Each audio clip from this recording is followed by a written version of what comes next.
A caminho dos 50 anos do 25 de Abril, recordamos um Portugal sem liberdade e refletimos sobre um Portugal futuro. Não podias, com Raquel Mourão Lopes e Francisco Sena Santos. Não podias discordar. Ano 1962, 24 de março, o governo de Salazar proíbe as comemorações tradicionais do Dia do Estudante. A polícia de choque invade a cidade universitária de Lisboa, carrega sobre centenas de estudantes. 26 de março, os estudantes de todas as escolas superiores de Lisboa declaram luto académico e greve geral às aulas. Depois, 9 de maio, um plenário de estudantes aprova uma nova forma de protesto, uma greve da fome coletiva na cantina. E a 11 de maio, a polícia de choque cerca a cantina e detém centenas de estudantes na que foi a maior operação policial realizada pelo Estado Novo. Este é um brevíssimo resumo da crise académica de 62, mas que mostra bem que antes do 25 de Abril, de facto, não podias discordar. É esse o tema do programa de hoje.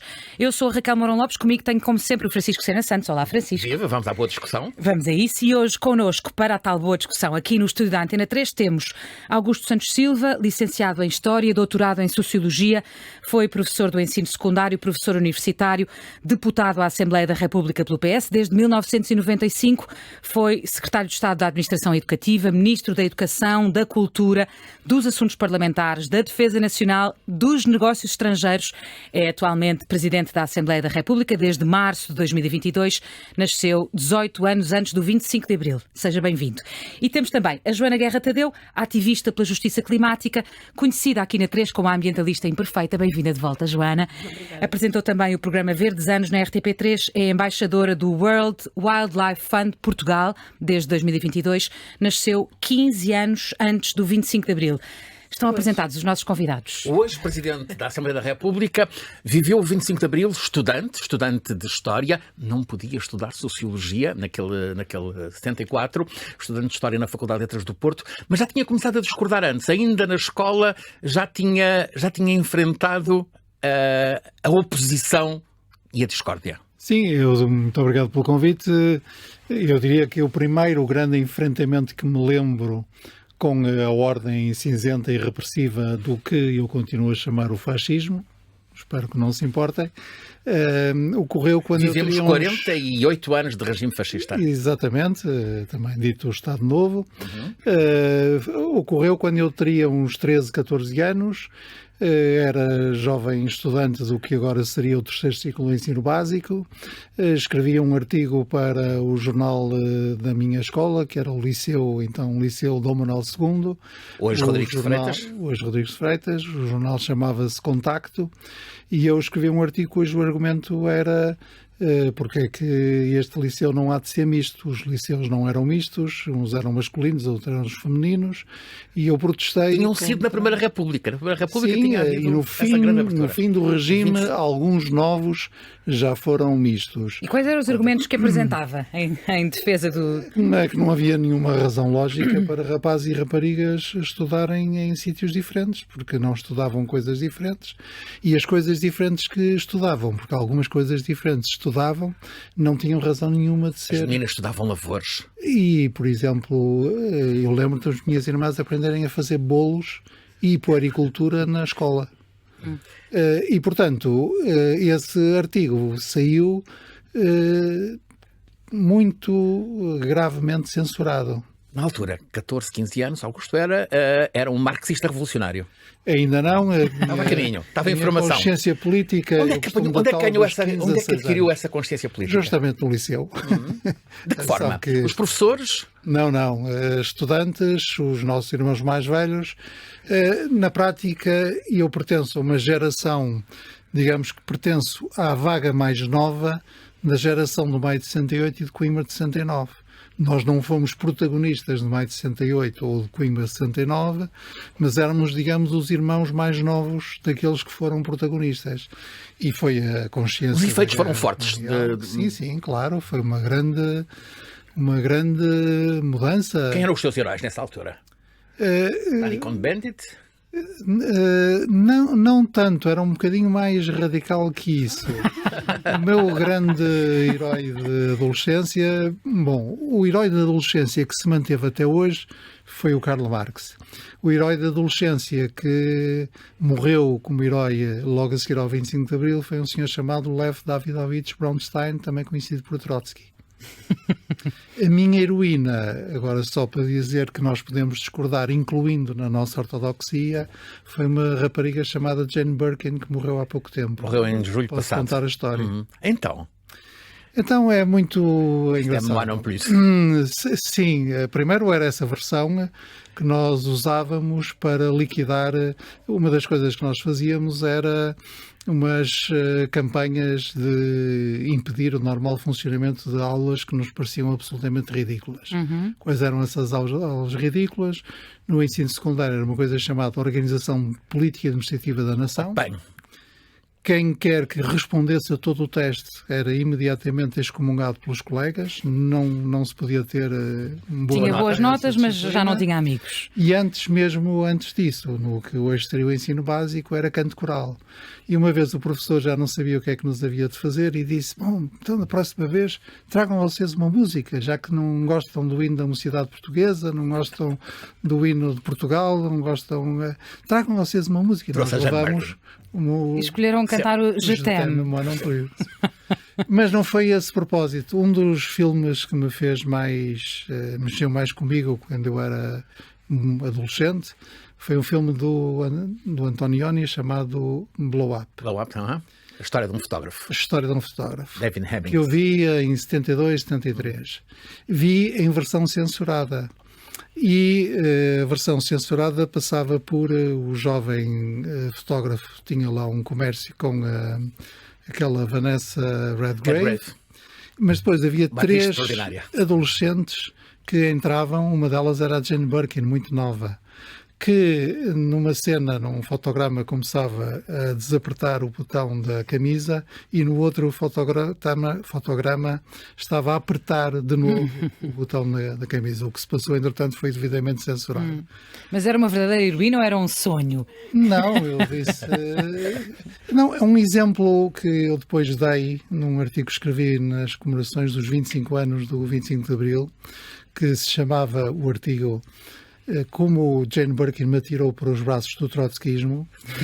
Foi mal visto de alguns dos meus antigos camaradas ex-revolucionários que disseram escusavas de ter ido gozar com uma coisa tão boa que a gente fez, foi a luta antifascista, mas que mostrava bem o que é que o fascismo tinha de pior para gente da minha idade, que viveu já durante o marcelismo e, portanto, já não viveu a fase mais dura do salazarismo. O que é que havia de mais opressor? Era justamente negar a liberdade. É a gente não poder escrever o que queria, não poder ler os livros que queria, ver o que queria, não poder ver os filmes que queria. Sonhar com as atrizes que queria, não é? Sonhar com as atrizes que queria, ver os corpos que queria. Joana, e deixa-me reparar aqui uma informação que dei incorreta. Nasceste 15 anos depois do 25 de Abril, claro. Como é que é um pouco irreal pensar que isto era assim, que não se podia ver de facto os filmes que se queria, que não se podia discordar, ou para ti é enfim, uma realidade para palpável? Mim não me parece nada irreal. Também tive, de certa forma, o privilégio de viver numa família onde isto foi sempre muito lembrado e muito conversado, e dos meus pais serem amigos de montes de pessoas que viveram a ditadura de forma muito intensa. O meu avô também, portanto, o meu avô esteve na Guerra Colonial, foi um dos fundadores do PS. Portanto, foi sempre uma coisa que eu sempre ouvi. E tu sentes que sempre pudeste discordar em casa, eventualmente talvez não é? Não, mas claro que no sim, espaço claro público. Que sim, mesmo em casa sempre pude discordar. Mas acho que é importante... Eu acho que nós sempre podemos discordar, mas há sempre consequências para discordar. Obviamente as consequências hoje são completamente diferentes das consequências antes do 25 de Abril. Acho que há duas grandes diferenças entre discordar antes do 25 de Abril e discordar agora. Primeiro, estávamos em ditadura e agora estamos em democracia, e são situações completamente diferentes. Logo, o risco de discordar é completamente diferente. Mas acho que isso traz um risco para os dias de hoje, que é nós assumirmos, porque temos uma coisa que não podemos ter ainda sobre o discórdia de agora, que é a perspectiva histórica de que a discórdia que se fez então era legítima e teve resultados positivos. quando nós discordamos agora não temos essa perspectiva e não sabemos se vai ter resultados positivos e quais é que serão esses resultados. Então acho que às vezes estarmos aqui a tentar comparar o que é discordar em ditadura e em democracia nos pode tirar alguma legitimidade à discórdia em democracia. Isto leva-nos, Joana, a uma questão. Quais são os limites para a discórdia? Acho que no limite não há limites para a discórdia. Há limites na lei. Augusto, concorda? Sim, nestes termos, sim, nós devemos ser o mais avaros possível na definição de limites para a discórdia. O limite que eu encontro é o discurso de discórdia que se torna ao mesmo tempo um discurso de incitamento ao ódio ou à violência. Mas isso já está muito para além da discórdia. Tens sentido isso, Joana? Não, eu não acabei o raciocínio e dizer que obviamente há os limites da lei, mas nem tudo o que é ilegal é ilegítimo e nem tudo o que é legal é legítimo ou ético. Portanto, acho que nós todos, quando discordamos com alguma coisa, temos que procurar dentro daquilo que é o nosso quadro ético e moral se devemos ir com aquela discórdia mais longe ou não. E claro que há limites, há os limites que nós impusermos a nós. Apareces como ativista climática. Concordas com tudo que o movimento ativista climático tem feito?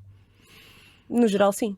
Mas 70 anos daquele quadro que descrevíamos no início do programa. Longe, não vai ter aqui uma tinta pode haver uma lata de tinta. Não Já não alinha nessa estratégia, parece-me. Mas disse que concordava com o estou a brincar. Podemos discutir cada ação. Assim, eu acho que o importante aqui é nós percebermos. Há aqui várias coisas que eu acho que é importante perceber quando se fala do movimento climático. Vocês estão, ao fazerem esta pergunta, estão-me a perguntar se eu concordo com atirar puré de batata a quadros, se eu concordo com atirar tinta ao Ministro do Ambiente, se eu concordo com fechar estradas. É perturbador. Eu não acho que seja perturbador. Eu acho que o facto de ser tão perturbador é sintomático do facto de nós termos uma cultura de muito pouca discórdia. Fazem-se coisas muito mais radicais, por exemplo, aqui num país vizinho, em França, e a polícia, por exemplo, não passa os limites que passa com os nossos ativistas aqui, porque estão mais habituados. Eu nem falo de se tem informação, se não tem informação, se tem recursos, se não tem recursos, que é um tema, e se estão infiltrados pela extrema-direita ou não, que também é outro tema, que tem saído nos jornais, etc. Achas que estão? Sim, quer dizer, vem nos jornais, há várias provas, há testemunhos, há várias coisas. Acho que sim, acho que estão e acho que é um problema que a administração interna resolverá. Eu ainda tenho alguma confiança nas instituições e aqui é que é a grande diferença entre eu, enquanto ativista e indivíduo, e estes grupos com os quais eu concordo. É que estes grupos não têm absolutamente confiança nenhuma nas instituições e eu respeito muito isso, porque de facto as instituições têm-nos falhado concomitantemente. Não são merecedoras desse respeito, é isso? Eu às vezes questiono porque é que ainda o tenho, no sentido em que acho que de facto a nossa democracia, eu cresci a achar que 50 anos era muito pouco tempo, climaticamente e democraticamente. Tinha esta ideia que 50 anos era um instante, não é? E agora começo a deixar de acreditar nisso e começo a achar que 50 anos é muito tempo nas duas coisas, tanto no clima, nós estamos perante uma emergência climática que há 50 anos não parecia tão emergente como parece agora. Há 20 anos não parecia, há 10 anos não parecia. E é mesmo uma emergência, e isto a ciência não nos permite, isto não é uma opinião política, aliás, nós antes estávamos em off e o Augusto disse imediatamente que também era um ativista climático, no sentido em que acho que estamos... Acho que o teu objetivo era vinculá-lo a isso em ONU, não é? Sim, está vinculado, agora não pode fugir. Mas isto para dizer que já, portanto, de repente 50 anos a nível climático deixou de ser uma eternidade, deixou de ser pouco tempo e passou a ser uma eternidade, e democraticamente eu também achava que nós éramos uma democracia jovem e crescia a achar que tinha nascido numa democracia com 15 anos, não é? Portanto era uma democracia que tinha acabado de nascer e hoje em dia acho extremamente envelhecida e fora de moda. Mas ainda deixa-me só acabar este raciocínio. Não tem nada a ver com...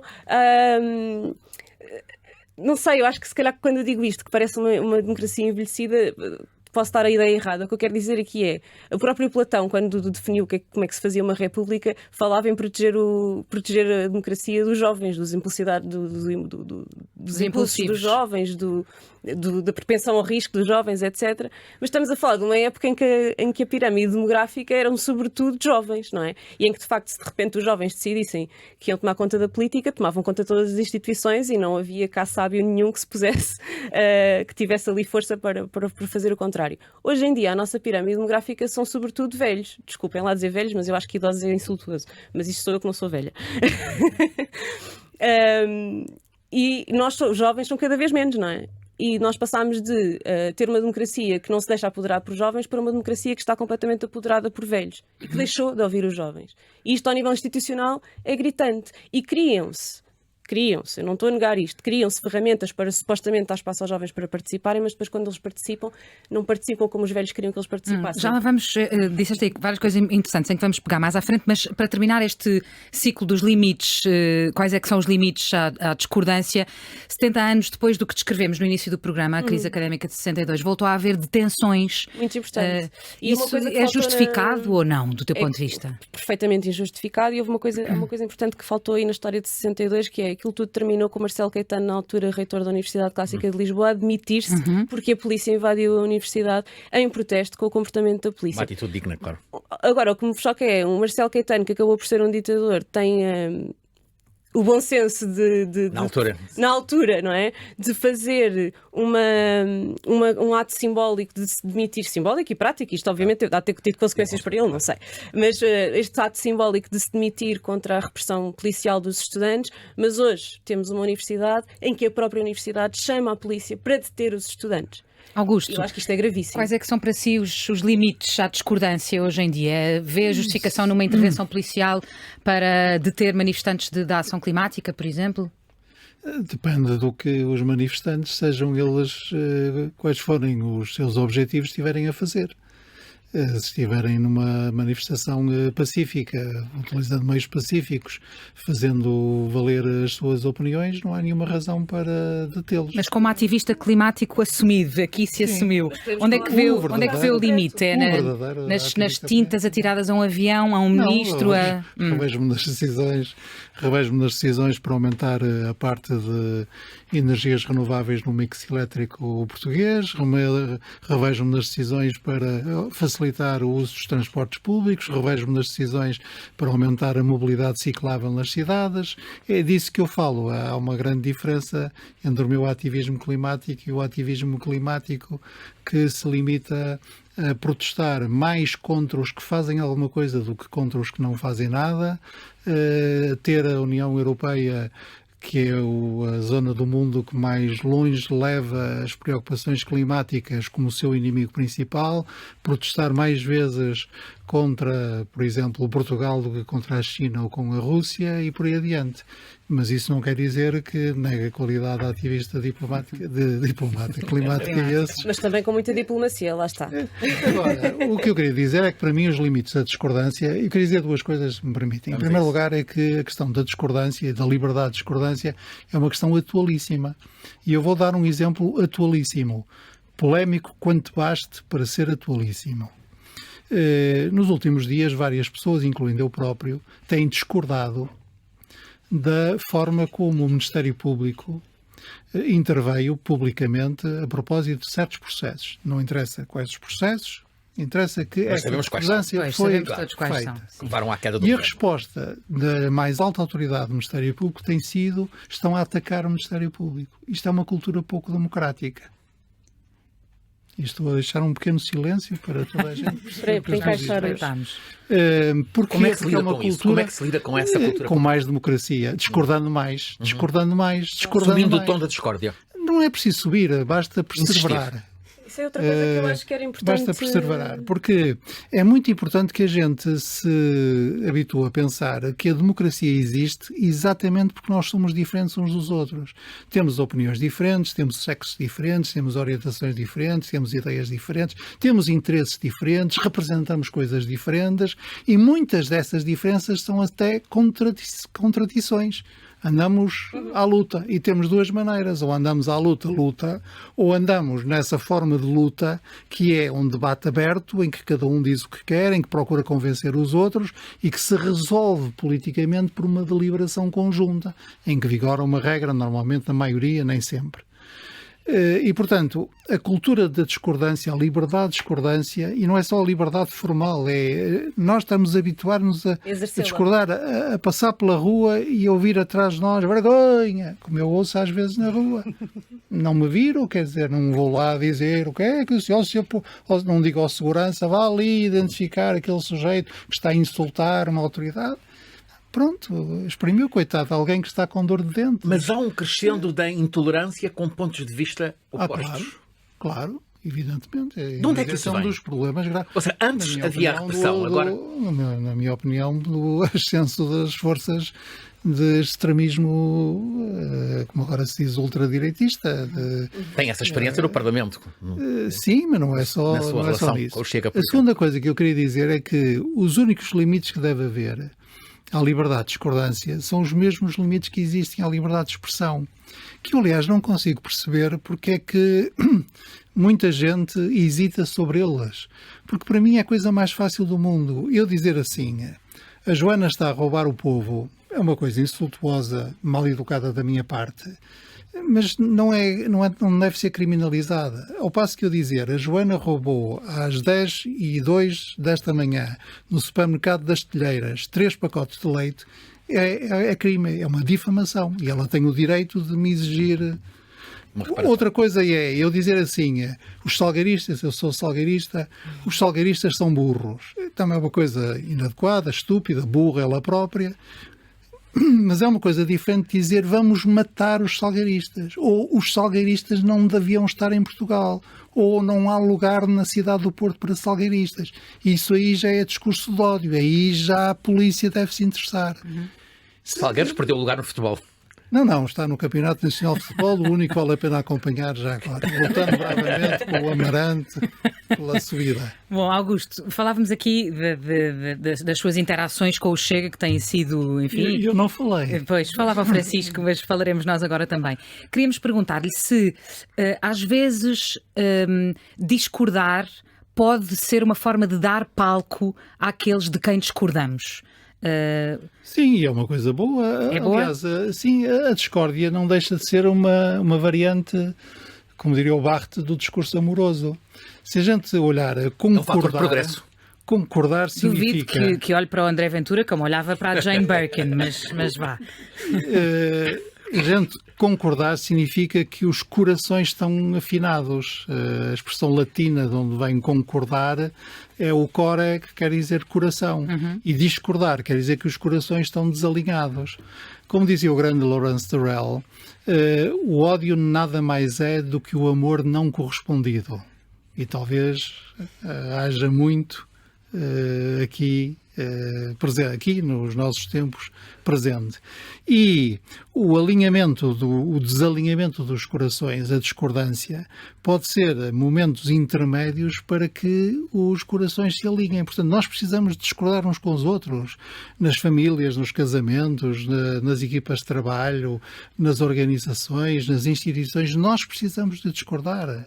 Imaginem o que seria horrível aqui a Antena 1 viver todos os dias, Antena 3, viver todos os dias na máxima das conformidades, das harmonias. Claro está que discordou do Presidente da República na decisão dele de dissolver a Assembleia da República e convocar eleições antecipadas. Como foi essa discussão? Uma discussão cordial? Inteiramente. Eu discordei do... Argumentou muito? Foi o Presidente da República discorda de mim, portanto... Foi uma discussão acalorada? Não. O Conselho de Estado não é propriamente um sítio onde seja preciso berrar. Não, para lá do Conselho de Estado, não conversaram os dois? Não, o Presidente da República consulta o Conselho de Estado por efeitos de dissolução. O Presidente da República conhece as minhas opiniões, eu conheço as dele, e sobre as conversas que temos eu não falo. Claro. Mas é difícil discordar, e é outro ponto que também gostávamos de abordar. É difícil discordar, e isto vale para o ativismo climático, mas também vale talvez para a relação com o Presidente da República, que é difícil discordar de alguém ou de uma corrente que seja tendencialmente consensual. É difícil ser a minoria. Sim, mas isso é o que dá mais valor. A dissidência para uma democracia madura, a dissidência é absolutamente essencial, mesmo quando a dissidência parece estúpida. Porque os dissidentes são, ao fim e ao cabo, aqueles que dizem que não há corrente esmagadora, não é? O rio vai todo para um lado e há pessoas que mesmo assim nadam em sentido contrário. E nós não devemos matar essas pessoas por estarem a nadar em sentido contrário, devemos prestar ainda mais atenção. Não quer dizer que tenham razão, mas quer dizer que lhe devemos prestar mais atenção. E isso é muito importante para a vitalidade da nossa sociedade aberta. A escola fascista não cultivou o discordar. O seu Liceu Dom Manuel II rejeitava... E sabe uma coisa em que se vê plenamente, era uma das coisas mais terríveis para um adolescente como eu, nesses tempos do nosso marcelismo, caetanismo, portanto, o Estado Novo, era o ódio ao humor. Porque o humor é absolutamente essencial. O humor é aquilo que desestrutura. O humor é a ironia, o humor é uma das grandes armas que nós temos contra o fanatismo, contra o nosso próprio fanatismo, contra a nossa tendência a nos dar... Nós temos que ter consciência de que tudo é ridicularizável, não Exato. é? A começar, vocês estavam-me a perguntar se eu concordava com... E ai de quem se risse. Rirmos-nos. No intervalo da aula, no corredor, rirmos-nos. Arriscámos a que viesse logo um contínuo. No intervalo. Dizer, menino, não era dentro da aula, é no uma... intervalo. Sim, Não isto é uma apanhaste isso, escola. Joana? Não apanhaste isso? Não, claro que não. Felizmente houve muitas lutas ganhas no 25 de Abril e muitas não estão em risco, outras estarão, mas essa não. E esta luta de ir contra a corrente, contra uma corrente maioritária, porque o ativismo climático fala com a consciência, não é? Com a nossa consciência, mas em termos práticos ainda não saiu vitorioso e não sabemos se sairá. Isto foi visível agora há uns dias na COP28 mais uma vez. Portanto, como é que é esta luta contra a corrente? Não me ponham a falar da COP28 porque eu passo-me. Então pronto, vamos não passar queria à frente. berrar aqui porque não quero chocar o Ok, Augusto. vamos passar à frente dos berros, sim. Não, mas eu acho que é muito difícil porque é uma luta que há um grande consenso, há uma grande maioria que concorda que é preciso fazer, mas há muito pouca gente disposta a fazer. E quando eu digo gente, não estou a falar de indivíduos, estou a falar de grupos políticos, de empresas, da sociedade civil, etc. E eu acho que as pessoas que estão em poder olham para este movimento climático com muita condescendência e muito paternalismo, que estão mal apontados, porque, quer dizer, se formos falar das lutas que foram feitas antes do 25 de Abril, e obviamente que aquilo que era desobediente e discordar antes do 25 de Abril é completamente diferente do que é agora. Aquilo que na altura era desobediência civil, hoje em dia pode ser considerado inócuo e pode não ter absolutamente resultados nenhuns, e a verdade é que nós já tivemos manifestações climáticas em 2015 e 2019 com milhares de pessoas e avançou-se pouco. Não na letra da lei nós somos vanguardistas, não há nada a apontar, mas depois nas ações. E de facto, quer dizer, não devem ter faltado ações antes do 25 de Abril que foram conotadas como infantis, palermas, utópicas, violentas ou até indignas, e tudo isto depois teve os resultados que nós conhecemos e tudo isto contribui. E eu queria só deixar uma coisa clara, que é este movimento climático não atira só tinta e não fecha só estradas. É um movimento que escreve artigos de opinião desde 2015 para vários jornais. É um movimento que faz assembleias gerais quase mensalmente. É um movimento que já esteve sentado no Verdes Anos, no meu programa de televisão, frente a frente com o Ministro do Ambiente, sem atirar tintas. É um movimento que já foi à Assembleia da República. Aliás, houve ativistas que foram à Assembleia da República e que foram impedidas de entrar, foram detidas e 2 delas foram despidas na Assembleia para serem revistadas. Foram despidas? Despidas, sim. No momento da revista... da Assembleia da República, como é? Está aqui a denúncia, agora o Presidente faz o que quiser com ela. E depois, obviamente, foram impedidas de assistir à sessão, mas quando eu digo detidas, não foram detidas, isto é um erro e isto é importante em termos legais, foram só revistas e depois foram... Revistadas, não é? Revistadas, exatamente, desculpem. Foram revistadas e depois foram impedidas de assistir à sessão e foram à vida delas. Mas tem que dizer o que é que levavam. Levavam latas de tinta, por exemplo? Não levavam nada. Tanto que elas foram revistadas e foram libertas. Desculpa, as pessoas em causa foram impedidas de entrar nas instalações da Assembleia da República porque queriam entrar nas instalações da Assembleia da República levando materiais de propaganda, e a assistência aos trabalhos da Assembleia da República livre tem uma condição que é as pessoas só assistem, não fazem nada. Não fazem barulho, sim. A minha mãe foi detida na Assembleia da República porque libertou uma pomba branca. Quer dizer, tentou, não chegou a conseguir, coitado. Uma pergunta ao ex-ministro da Educação. Falta no currículo escolar em se cultivar a discordância? Não, eu diria que não. Acho que quando olho para a situação atual, acho que o banho de liberdade de discordância, o banho de cultura de discordância que o país precisam no mais as suas instituições do que a sua juventude. na juventude algum setor muitíssimo minoritário. Os meus favoritos, do ponto de vista da minha verve, são mesmo os que atiram tinta aos quadros.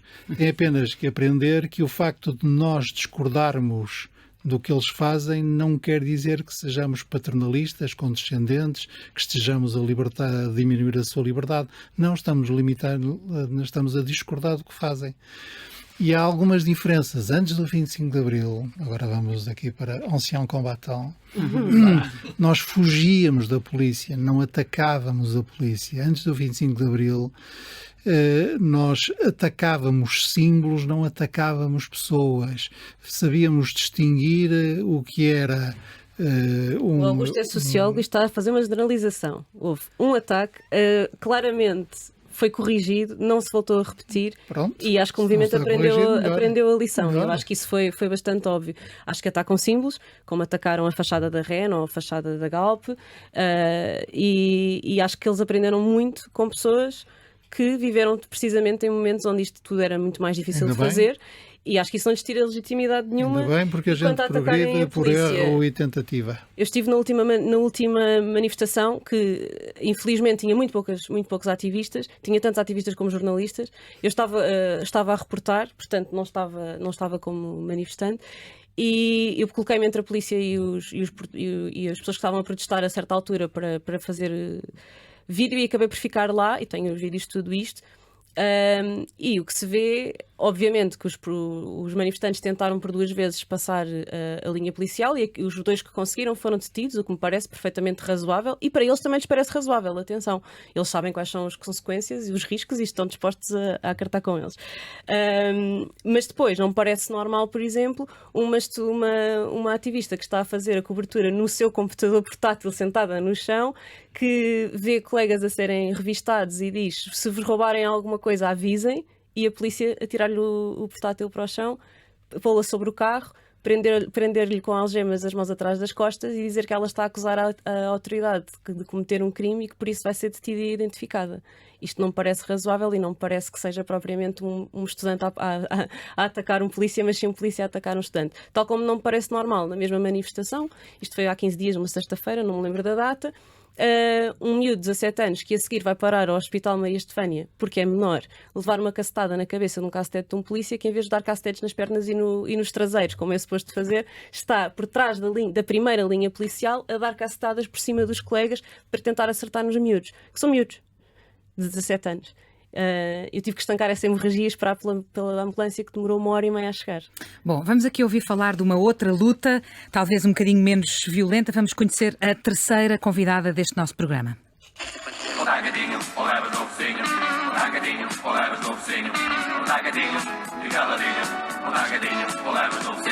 Não podias discordar. Vamos conhecer a MUBI, Associação pela Mobilidade Urbana em Bicicleta. Pela MUBI vai falar-nos a Rita Castelo Branco, que nasceu 3 anos depois do 25 de Abril. O que é a MUBI, Rita?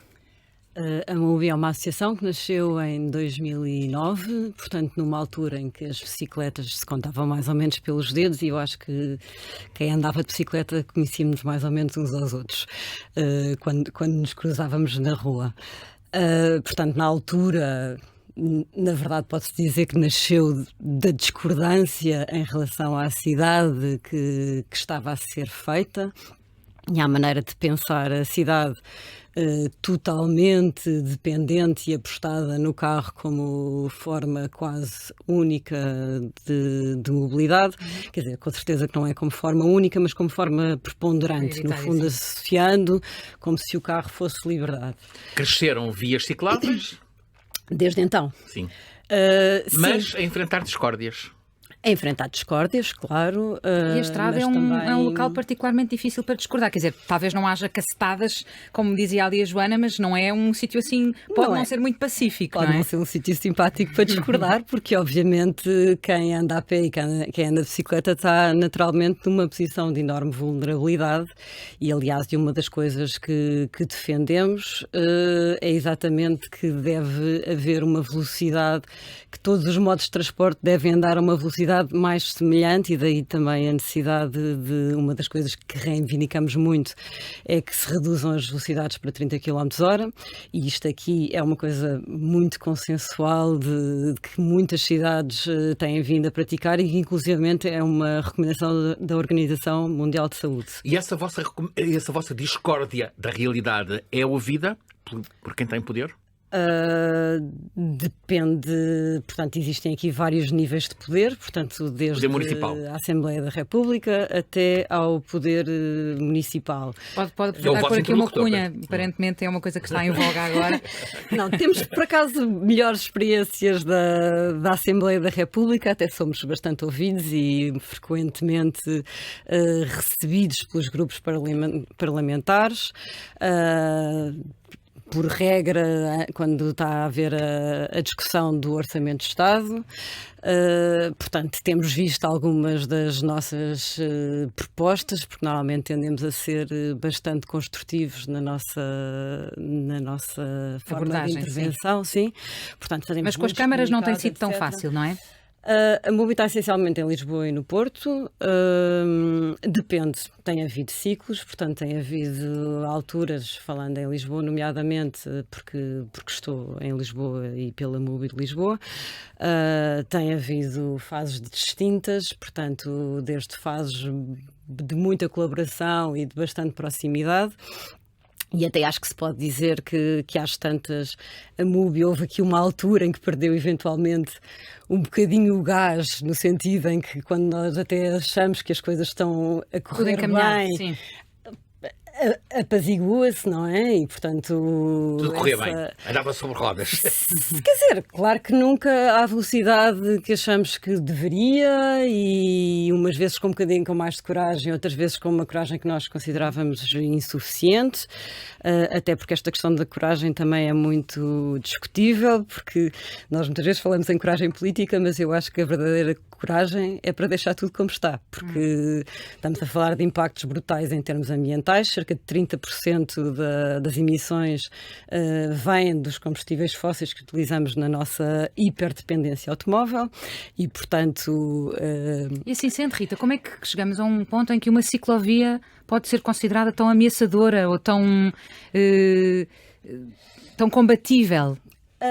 Por uma razão muito simples, porque obviamente nós, quando queremos colocar novos modos de transporte, e também aqui é importante dizer que a MUBI começou por este combate, entre aspas, pela bicicleta, mas a bicicleta é apenas uma ferramenta para uma melhor cidade.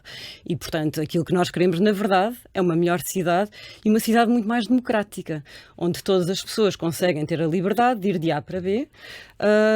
E aquilo que nós temos é, quando temos uma mobilidade excessivamente dependente do automóvel, há uma preponderância e há uma liberdade de uns que se sobrepõe à liberdade de todos os outros. E, inclusivamente, mesmo para muitos daqueles que têm carro e que iam no seu dia-a-dia, há um ónus económico enorme. Para muitas das famílias é um esforço enorme ter carro. Portanto, até certo ponto, nós temos uma liberdade, uma mobilidade que depende muito menos do automóvel, é uma sociedade muito mais justa para todos e menos onerosa para o Estado e para as famílias.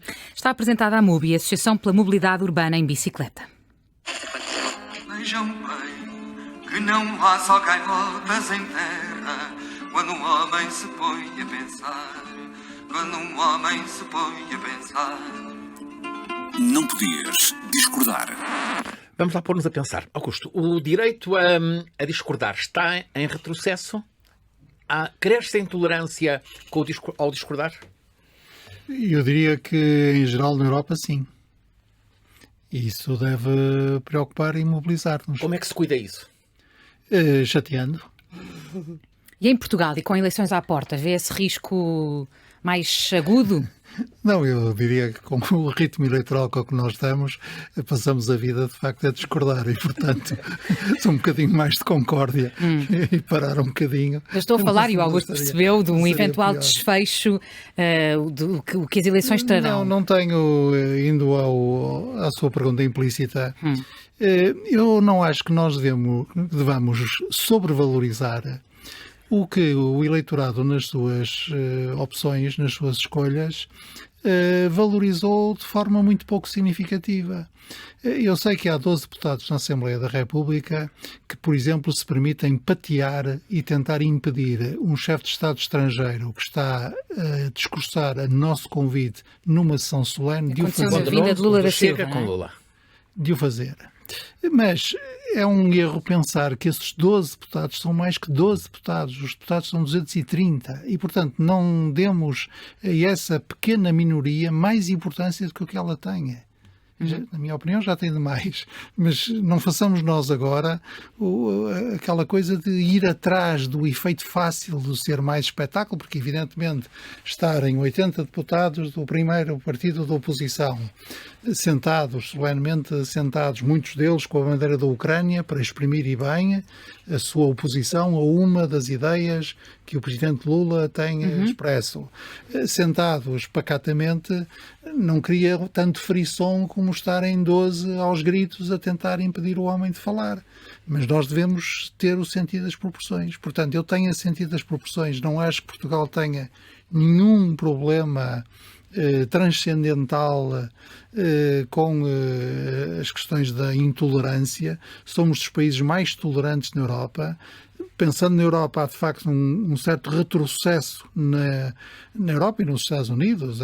Por exemplo, estas discussões que há nos Estados Unidos nos campos universitários entre pró-palestinianos e pró-israelitas são terríveis do ponto de vista de diminuir as condições para que as pessoas se possam exprimir livremente e ao mesmo tempo sentirem seguras, sentirem-se que fazem parte de um espaço que lhes é comum e que lhes é protetora.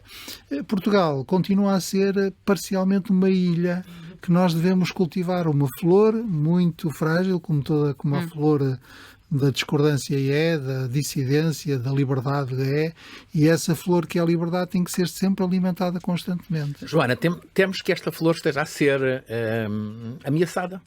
Eu acho a flor da liberdade, da liberdade de discordar. Tal como toda a natureza, é algo que está sempre em constante ameaça, faz parte da natureza da coisa. E nós temos que, como o Augusto estava a dizer, temos que a nutrir, temos que a treinar, temos que a exercer e quanto mais de nós o fizermos, mais segura estará, mas nunca a poderemos dar como garantida. Acho que é essa a questão. Lembrei-me de uma espetacular fórmula para eles terminarem o programa. Inspirado no que disse: a discórdia é o melhor nutriente da liberdade. Exatamente. Não fica... Exatamente. Pronto, e assim sendo, obrigada. Joana Guerra Tadeu, Augusto Santos Silva, Rita Castelo Branco. Vamos às despedidas. O programa Não Podias resulta de uma parceria entre a Antena 3 e a Comissão Comemorativa dos 50 anos do 25 de Abril. Tem produção da Marta Cavaleiro. Hoje tivemos o apoio técnico do Jorge Almeida, sonoplastia do Walter Ribeiro com o Ricardo Sérgio. Eu sou a Raquel Mourão Lopes. Comigo esteve, como sempre, o Francisco Sena Santos.